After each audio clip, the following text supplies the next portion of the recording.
Hey all, Toves here, playing some more Planet Zoo, and I'm just checking out my dude. He's got his new outfit. This is the one of the rewards from the community challenge. What was it, macaques? But actually, what was the thing that I was sort of noticing? How kind of awkwardly close they stand to each other. I've never really noticed it, but imagine that is standing next to you in a queue. I mean, that is. Careful, you'll get yourself in trouble there, my friend. Dressed as a monkey or not, that is not acceptable. Goodness me. Yeah, I've never noticed that before. I don't think they do it. Yeah, no, the people in a group don't do it. It's just randomly your guy, your avatar, just... What are you doing? Anyway, guys, so yeah, we're going to be taking a look at the creepy crawly cave, or the what do I call it? Mini beast cave, or the spider cave, or something I've called it. So this is a quick speed build. Yeah, fairly short one this one. So I shall catch you guys at the end of the episode.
Okay, so that's the speed build. Let's have a little quick look at this in normal speed.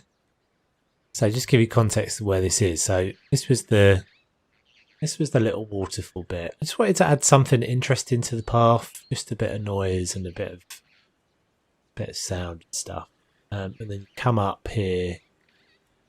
There's stuff going on over in the distance there I don't want you to see, which is coming up in a few episodes. And so this is my little mini beast cave. As you've seen from the episode, I sort of tried to make a spider, and then I feel like I kind of copped out at the end of it. The legs you can do really well, but getting the torso and the whatever it's called, the abdomen of the spider is kind of tricky. So I ended up sort of doing this thing where, it's sort of supposed to look like it's in a bush and sort of reaching out from the bush. But yeah, so this is the cave itself. As you've seen a lot of this in the speed build. What I did then do is go back and do some tweaks and things to it. So you might notice a few different bits and pieces in here.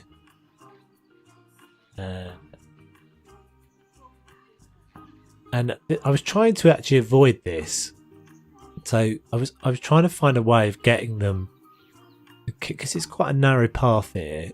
And obviously the staff, as you'll know, the staff prefer to do their work behind the scenes and not for you to be able to see them. So I spent a lot of time and effort in, obviously this is cut into this mountain, or this sort of fake mountain. I'm just slowly panning my camera around. If we just jink through this wall, so I made a it's very narrow back here, but I made this kind of backstage area. And it just ended up fiddling around making some little props and things. This is supposed to be like a roster, I think. I mean, I don't really know. I sort of put it together, and then it's made out of 1,000,001 little pieces, all put into a grid, and that's a post. If I've got that camera on, so I had to get. It's just madness. The madness is of trying to improvise things into making them look like they're what's that one? I can't remember what that one is. You can usually tell if you turn the camera, but that's it. Oh, that's that's kind of handy. So it's supposed to just look like it's like a backstage area. Let's get rid of that UI. Get rid of the rubbish on the screen for a second. But let's just pause it as well. So yeah, it's supposed to just like a little bit of a backstage area. It's got some bits and pieces knocking around, and this is like massively unrealistic that I've done this, but and again, I think this is one of the things that's sort of not really appropriate to franchise mode, but the idea was that they would use this path, or the staff would use these paths, and they can come and clean them and stuff, but they don't always do it. They come up quite often. They go out front route, depending on where they are. But I sort of got to a point with it, and then I thought, okay, I'm not gonna. Like, we're deep in the mountain here, as you can see. Like, this is all barrier here. I used the barrier wall, and then I sort of got to a point with it and thought, I am starting to feel my FPS drop. The more I play, sorry, the camera's been a bit janky there. So I should probably not do too much of this. So I stopped this wall like here, but this actually paths all the way around. Again, we're well and truly under this mountain. That goes back up to the saltwater crocodiles. This goes out to the other side of the crocodiles, underneath all the pools thing. And then where does this come out? I think this just comes out back on the other side of the mountain. So this isn't complete yet. So I'm pretty happy with the way that came out. I'm usually pretty happy with the way they come out after the many hours that I've spent on something so stupidly tiny. But yeah, do let me know what you think, guys. There's a few more coming out fairly soon, probably at the other side of Christmas, but lots of content to come, and I'm still loving this park. or this zoo in particular. So yeah, my name is Toves. Thank you very much for watching, and I shall catch you on the next one. Take it easy.